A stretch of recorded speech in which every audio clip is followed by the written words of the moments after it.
Ave Maria, piena di grazia, il Signore con te, benedetta sei tra le donne, benedetto tu sei il ventre tuo, Gesù. Santa Maria, Madre di Dio, prega per noi peccatori, adesso e nell'ora della nostra morte, così sia. Gesù, Giuseppe e Maria, proprio il cuore dell'anima mia. Gesù, Giuseppe e Maria, stemma l'uno dell'amore. Gesù, Giuseppe e Maria, stiamo in pace con voi l'anima mia, così sia e così sia. Ci vuole ancora molto tempo. E non è ancora ora. La cioccolata a me. No, come?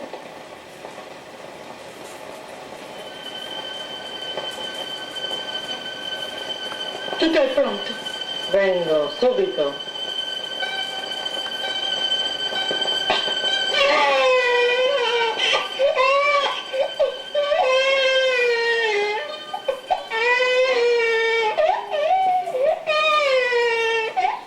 È nato? Sì, Finalmente.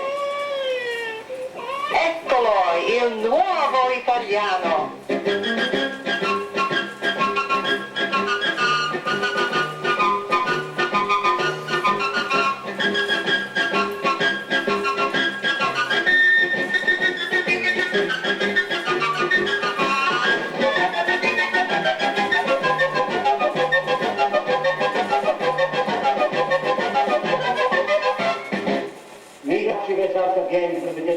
A baby gets born, and that's the start to our understanding of Italy. Because that's the surplus that Italy produces, people. More people than it can support.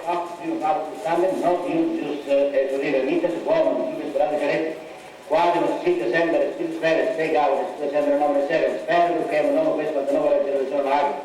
Per vedere qui provvisione tua eterna, prende conto beati per Cristo, Domino. And nowhere is this a greater problem than in the south, below Rome, in a land that's named after the midday sun, the mezzogiorno. In such hilltop villages as Ferrandina, every new baby is one too many. Italy is 3/4 the size of California, with 3 times as many people. Almost 40% of them live in the south.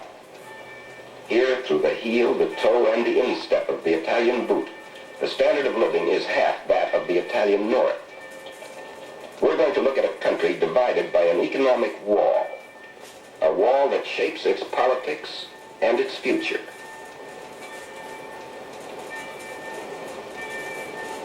But Italy's problem doesn't deny each newcomer the best welcome his father can afford. Ma, cosa ti posso servire? Un pezzo di quella carne. A piece of meat. Is this all right? No, too much. Così? No, ancora troppo, un po' di meno. Così? Vabbè, sì, così. Vabbè.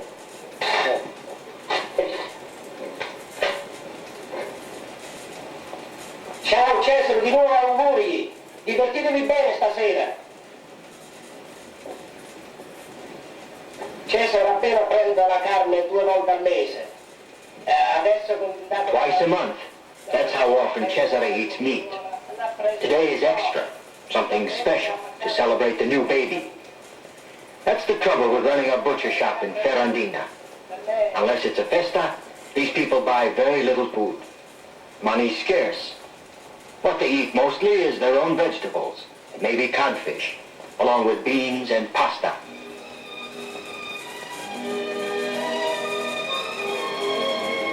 For meat, sometimes they kill a small animal they raise and dry what they get from the garden to see them through the winter.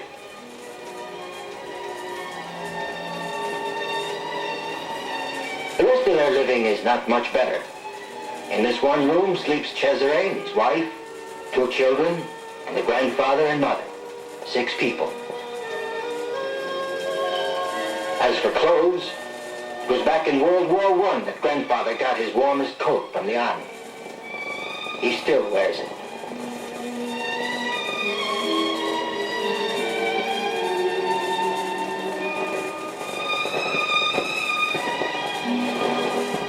Qui a Ferrandina ancora esiste il sistema antico, che Here in Ferrandina, we still live in the oldest kind of way. To be more modern, up to date, takes money. Instead, we use what we have plenty of, people, to get what we need.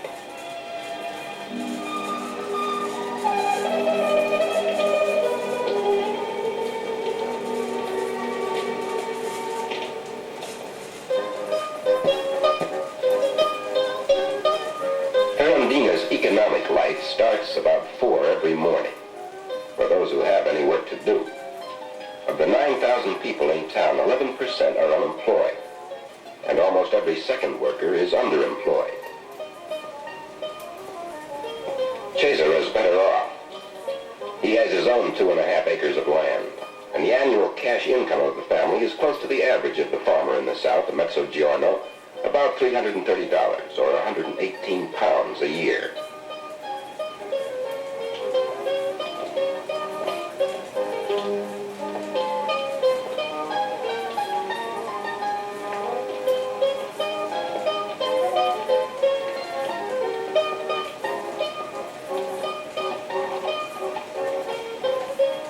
The day has to start early, with all the time that's spent commuting. Many villagers put in 4 or 5 hours a day just traveling to and from the plots that they work. Why live that far away up on a crowded hilltop? For protection against the marauding Saracens and Normans. That reason may have disappeared with the Middle Ages, but it's still remembered in the bits of armor the mules wear, as well as in the medieval towns these people call home.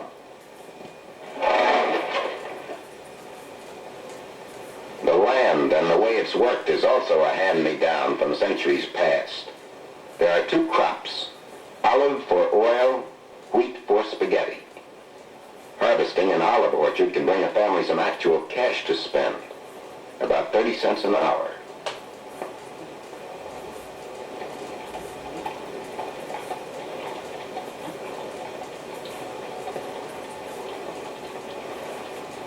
Farmers like Cesare don't look to their land for even that much money. What they grow is for eating. By digging into the small piece of Italy they've inherited, they can defend themselves against hunger. But all there is to sell is the labor that's left over. And that's a hard sale to make, anywhere in southern Italy. There are too many men, women, and children by 30%, a surplus of people.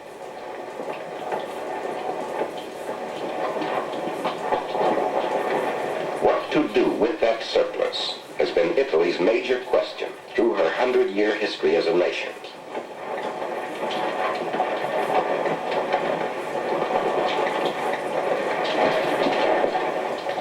The answer?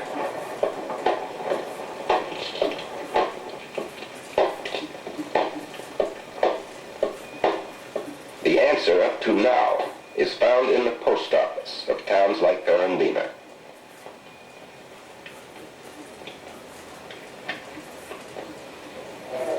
Francia, Lussemburgo. Sì, nel nostro ufficio si lavora molto. Per cui We run the busiest establishment in Ferrandina. This town is something like a mail order house that deals with the whole world. The goods we ship out are people, the ones who got born and get raised in this town. For every 5 who stay in Ferrandina, 1 leaves to look for work on the outside. And back comes the mail. Every day, 200 letters.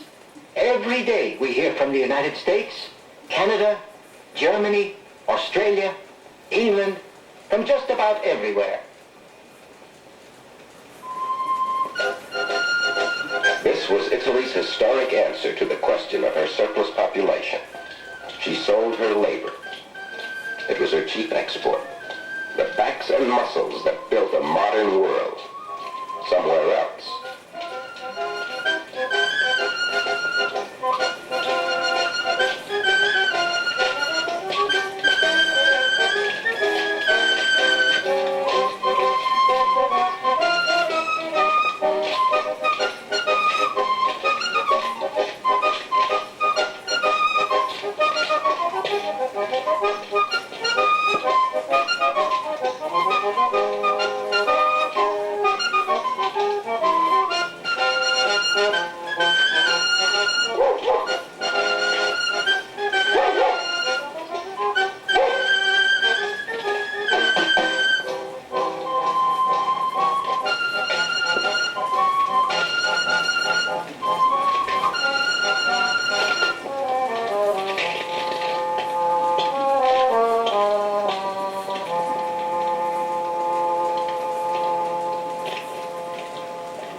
tutta una lettera dall'America. Allora apro, vedi, vedi.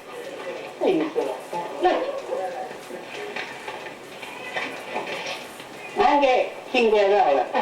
Vedi Sì. Cappellolina. Sì.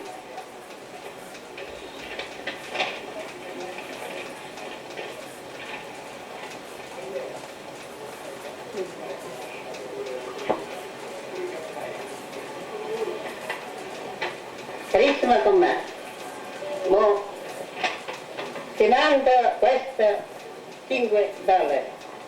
Cosa? Ferrandina's most important cash crop arrives in the mail.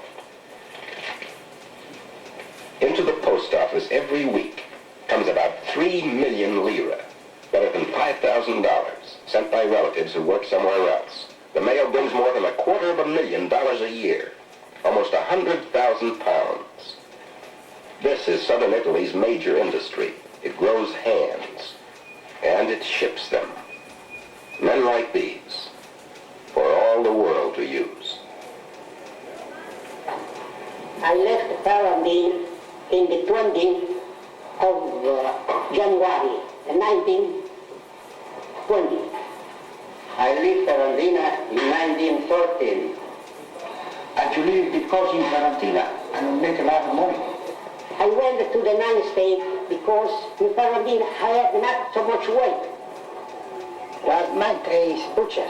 I born in butch business. I leave Ferrandina and I want to go to Canada for making my future anyway. I was going to select for a company, Beck Hartley Shoes Company, 3627, 328 Lafayette Street, New York. As after this barber, and I went to Hartford, Connecticut. I find a job over there on Franklin Avenue, and I work over there for 4 years, and then I put on my own shop on Maple Avenue.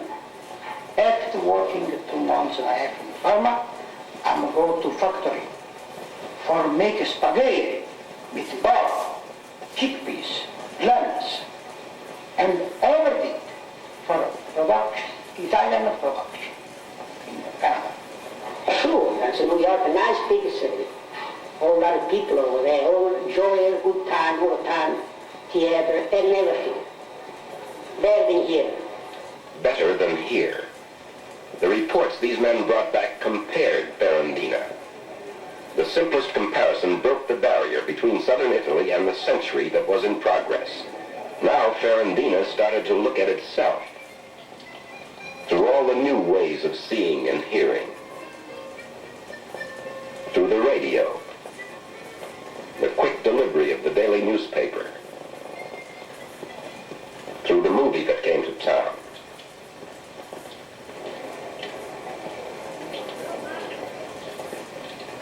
And television. No longer was any local fact of life seen singly by itself as the only reality. But now always in comparison with another kind of life somewhere else.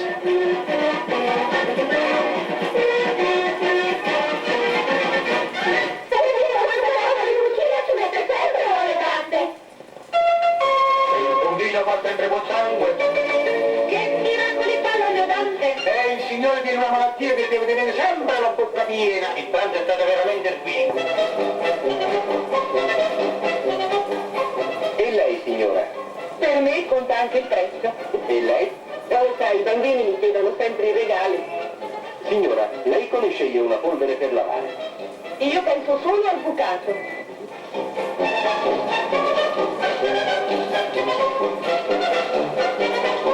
Colletti bianco puliti, polsini bianco puliti, tovaglie bianco pulite.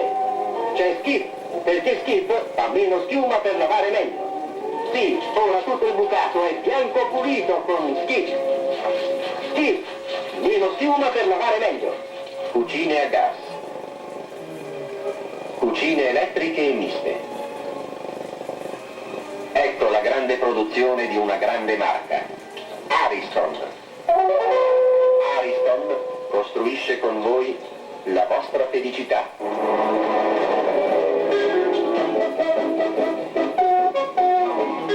Adesso è tutto extra. Servizi, assistenza.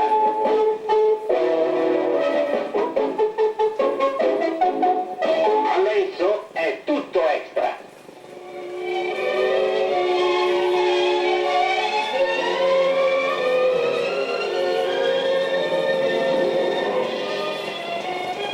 The decision, when it comes, is no longer forced by hunger, by survival. But it's almost that elemental. Caro cugino, ti scrivo questa lettera per farti sapere che la The settimana decision comes with the simple wish to live as well as one can, to bring your family the same better things other men earn. Those other cousins and brothers and neighbors who left this waste of land in southern Italy to find more money. Mi saluti tutti i parenti, affettuosamente Ciro.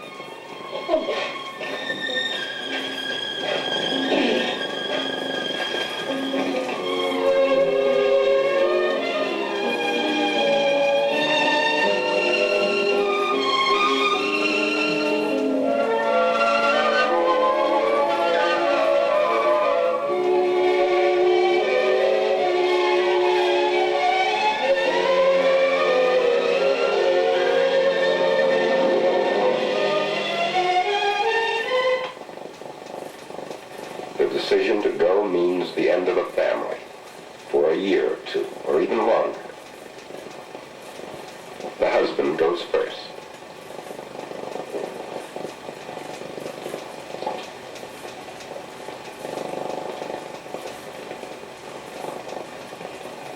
What lies ahead is a separation devoted to saving enough money to buy a reunion in some happier place.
Ciao papà. Once the decision has been made to go, the question remains, to where? Over the last 100 years, 25 million Italians, that's one half the present population of the country, emigrated to every corner of the world. In the past 15 years, the search for jobs has narrowed down to the continent of Europe, to the countries of the common market. Every year, the wages mailed back to Italy total better than $250 million. Today, the path of the emigrant leads from the mezzogiorno, from such villages as Ferrandina, up past Rome, to the booming Italian north, to cities like Milan and Turin. The 24-hour train to the north is a second kind of birth. Along with Cesare from Ferrandina, the men of Sicily, Calabria, Puglia, and Lucania, from all the separate provinces of the Mezzogiorno, become one. They're all now meridionali, southerners, different breed from the people into whose land they go. And whatever help they can give each other, a place to live, land to see, confirms this new relationship.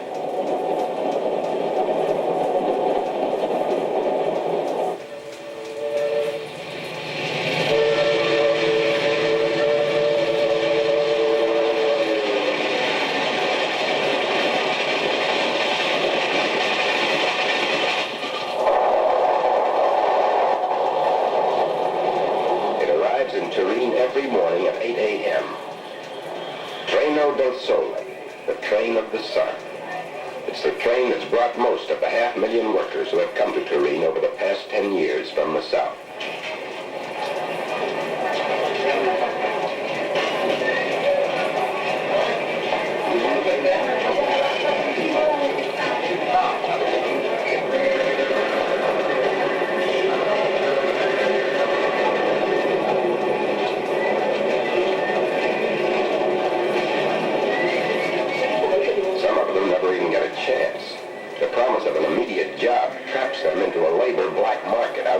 Social security system.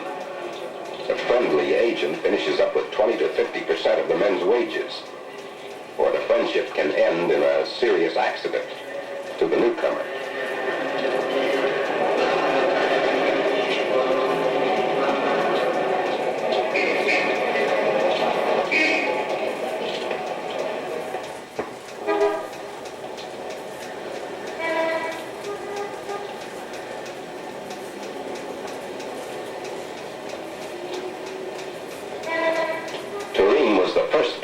United Italy 100 years ago.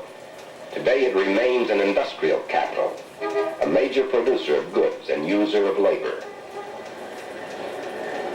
For every newcomer, the city is the biggest threat or the biggest chance he's going to have in his life.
The address picked up on the train leads to a bed that can be rented for about 50 cents a night.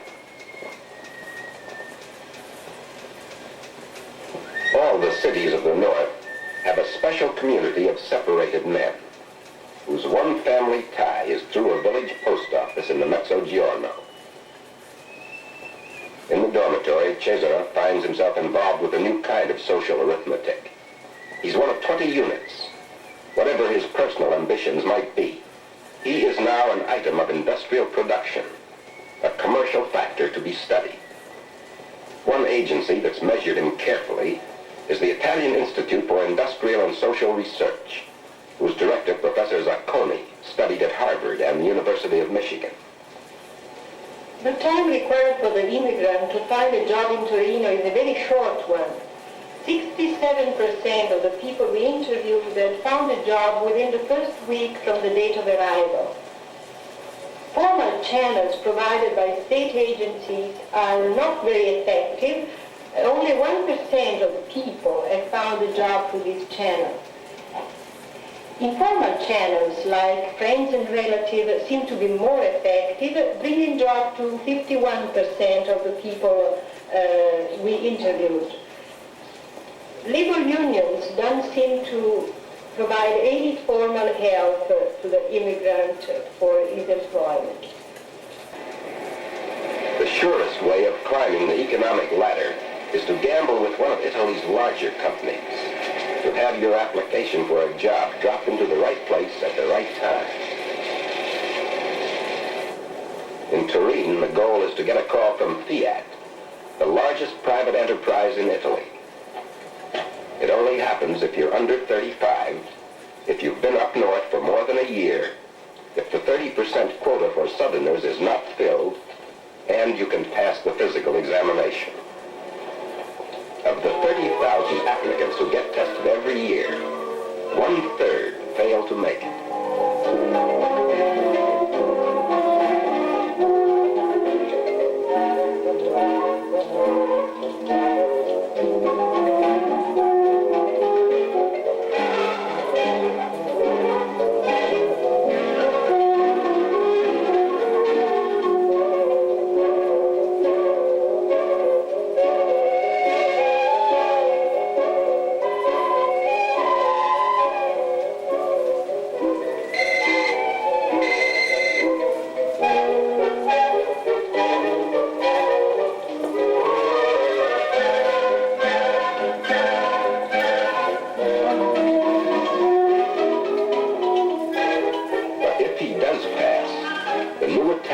Enters the new world his father had to cross oceans to find.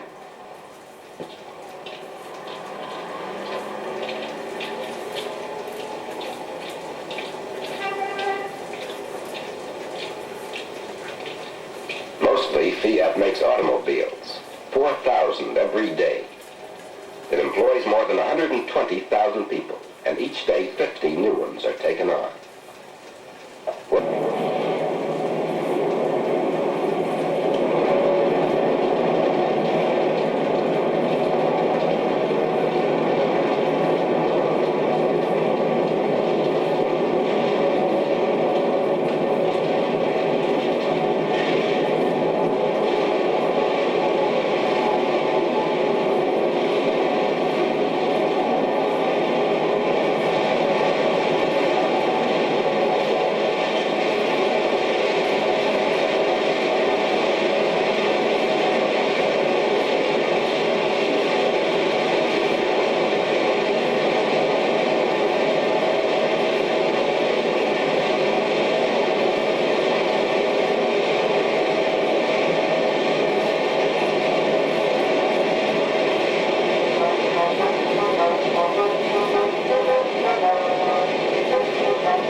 This new kind of a career, Italians have traveled the world over. Now the circle of immigration closes down. Today, the Meridionali come to the north of Italy, to Turin, at the rate of 300 a week. How many tomorrow? Unlike Cesare, who works to bring his family to join him, there are an occasional few who return to the south. They travel against the tide, not from defeat, but to win the same rewards in their home country, now offered only in the north.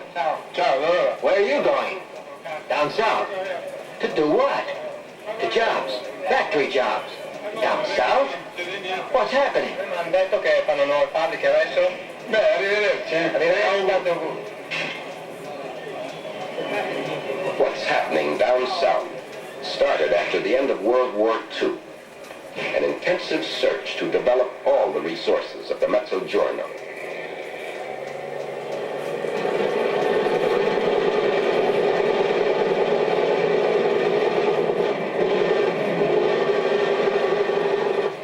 The old economy based on antique farming had to go. That issue forced Italy's sharpest political struggle. The decision to make a change is now the basic commitment of Italy's government.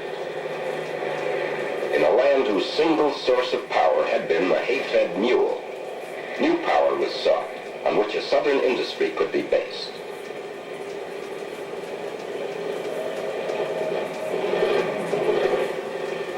The land down here had never been treated in just this way. Deep down, rigs drilled for oil. Up on top, a feudal kind of agriculture was brought to a stop. This is the medieval castle of the noble family of Berlingeri, not far from Cesare's town of Ferrandina. When the reigning Marchesa inherited this estate, it reached across a stretch of 15,000 acres. In the old days, the castle was mostly a place to leave behind, to the wasteful growing of a single crop, wheat. But no matter how bad the harvest, the acreage was large enough to keep the family of the owner traveling wherever he pleased in considerable luxury.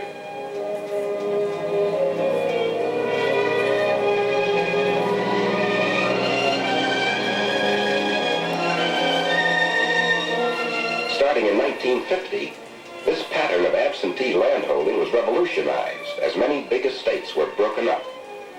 Today, for instance, all but 1,500 acres of the Berlingeri estate is now split up into the small farms of the agrarian reform.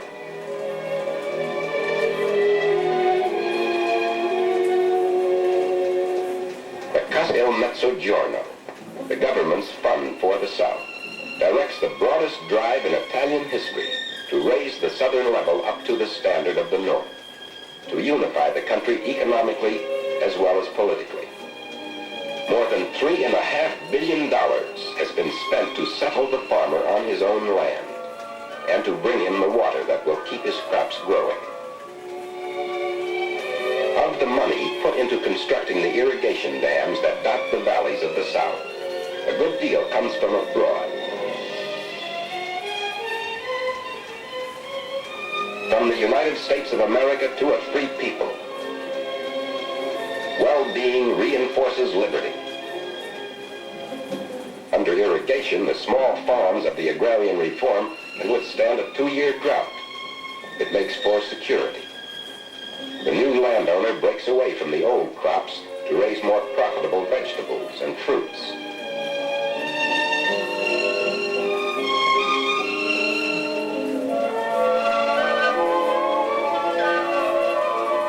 And the old landowners must follow suit.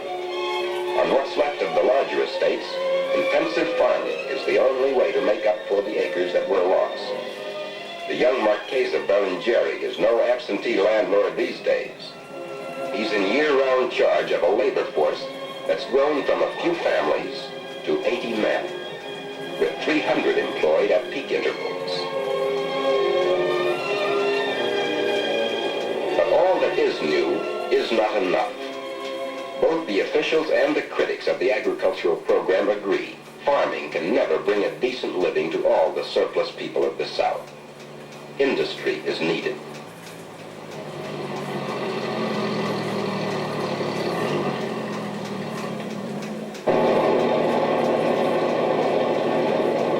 The drilling for power has gone on through the years, and here and there the rigs reach pay dirt. At the southern tip of Sicily, at Gela, oil was found in 1957. And then it looked as if Ferrandina, Cesare's hometown, might be another lucky strike.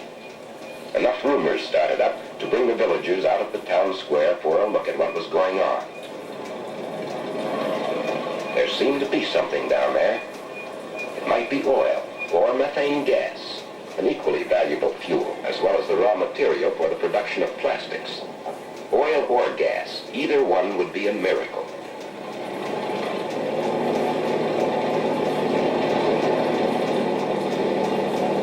It happened late on a July night.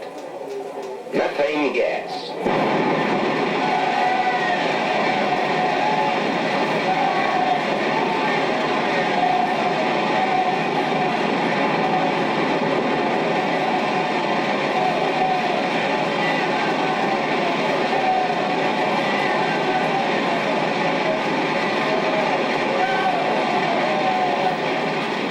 A miracle, but not for the town of Ferrandina. All that was going to happen to the gas, it said in the newspapers, was a pipeline. The gas would be piped to somewhere else in Italy, leaving Ferrandina just as it was. They talked of the tragedy in the streets. It stopped work in the classrooms.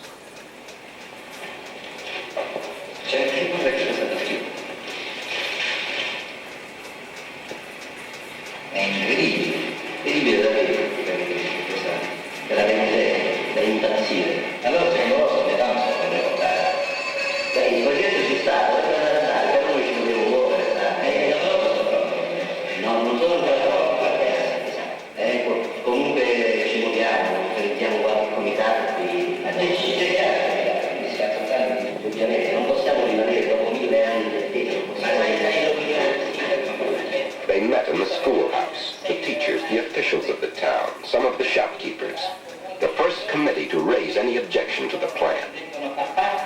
sottoscriverli. Tutto il popolo di Ferrandina ormai sente questo nostro problema. Bisogna ora fare in modo che gli organismi governativi siano sensibilizzati a sottoscrivere quest'ordine del giorno che noi abbiamo ora letto. If industry wanted to use the gas, let industry come to Ferrandina. That was the petition they signed. It was one back-hill town without transportation or any other commercial advantage against an entire region. Within a radius of 250 kilometers of Ferrandina, around 160 miles, stood the cities of Salerno and Naples with factories waiting for fuel, and Bari and Taranto sitting directly on the sea with easy shipping in or out to all of Europe. For a decade, the government encouraged the great companies of Italy to open plants below Rome. By tax reductions and large subsidies, it slowly attracted to these larger cities a small pioneering group of industrial centers. It's only a slow beginning. Factories are few and far between down south. Industrialization has a long way to go before it can start to solve the problem of the surplus of people. The cheap fuel of Ferrandina would speed the process, spread the benefit of more jobs and higher wages all over the mezzogiorno. But against the claims of these larger cities, Ferrandina made its own claim. The gas came out of the earth on which she stood. Over the months, the petitions pleaded that the first benefit should come to the town itself, to make jobs for the people who lived in the place. Petitions gave way to meetings, with their own ceremonial chant. Il Dio ci ha dato il metano, guai a chi lo tocca. God gave us the methane. Woe to him who takes it. Santa ed è giusta. Sappiamo infatti cosa abbia dato questa terra di calanti. Questa terra è stata... Out of these meetings came the hint of a completely new kind of power in the mezzogiorno, a growing strength in the will of the people themselves. For centuries they had bowed to the wish of their landlords and governments. Now they answered back. Right or wrong, the people of Ferrandina set out to defend what they believed belonged to them. Questa è la lotta che noi dobbiamo condurre per dare soprattutto ai vostri figli, ai vostri nipoti, una speranza, quella speranza che i loro padri non conobbero. Essi devono averla per sempre.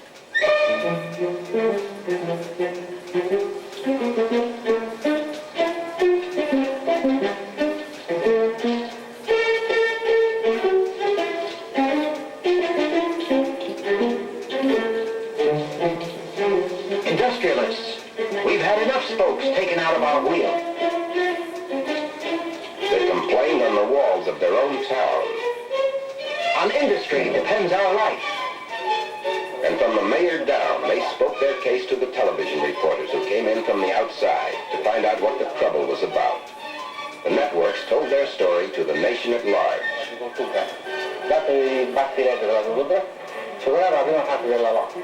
No one will be hurt if we get to see factory chimneys in Ferrandina.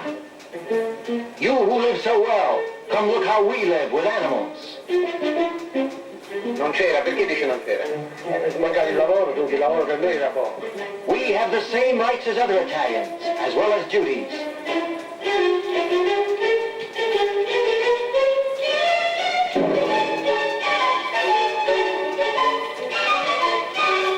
Our gas cost us millions of years of privation and hunger.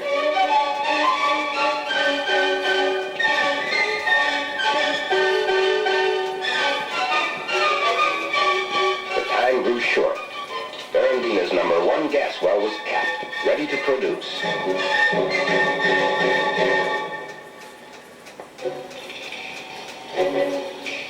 Already the surveyors were laying out the end of the pipeline that would take the gas away from Ferrandina.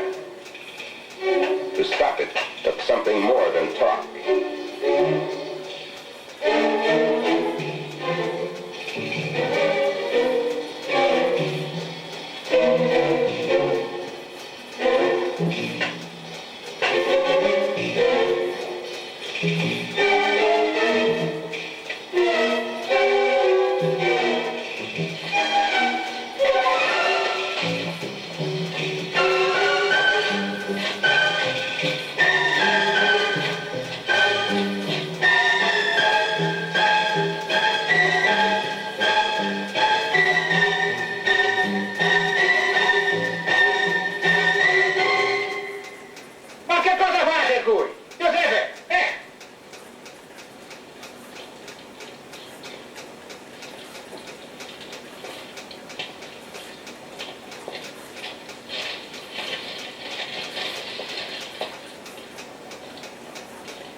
Ministro per l'Industria e il Commercio, onorevole Emilio Colombo, nostro corregionale, ci ha comunicato che i 2/3 del nostro metano saranno sfruttati qui, in loco.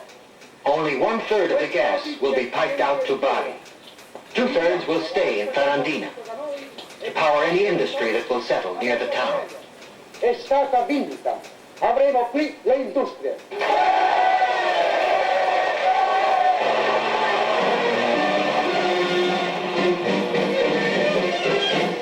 They came from all over Italy to help Ferrandina celebrate.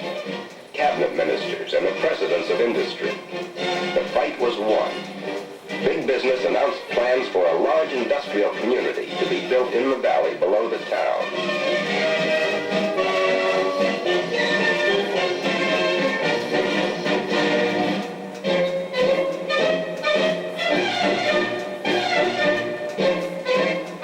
The factories to come could be seen as models, toys for a town that had the promise of growing young again. It was a promise for the distant future. There was no quick change in the life of the people of the town when the band stopped playing, except that the comparison Ferrandina used to make with the outside world is now seen close to home. The old life does have local competition in the building of the beginnings of the new industrial center.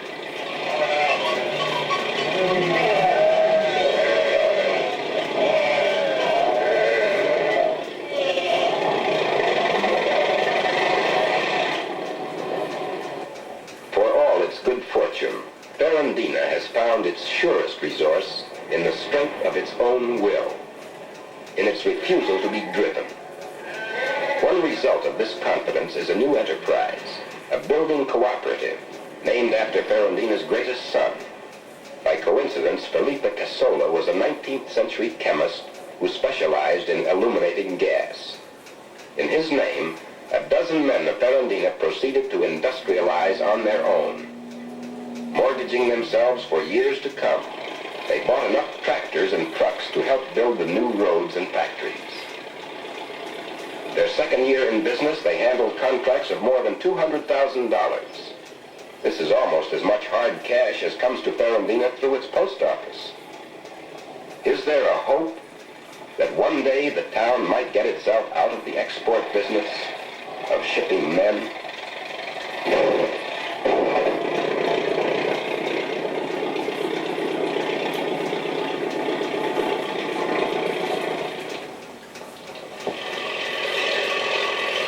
The fact is, these people of Ferrandina were special, especially lucky.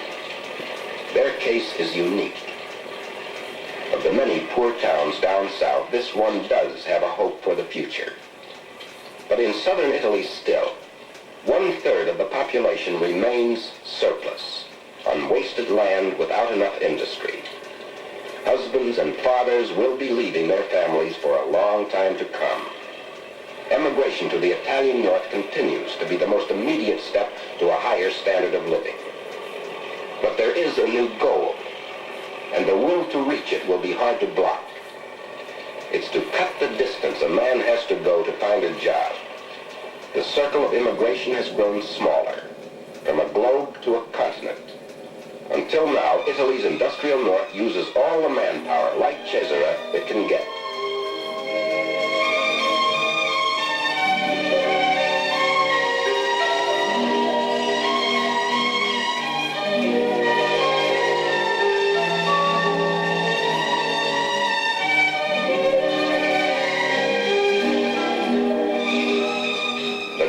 To close that circle, finally, right down to the day when a job will be waiting for a southerner in his own hometown, as soon as he grows old enough to look for one.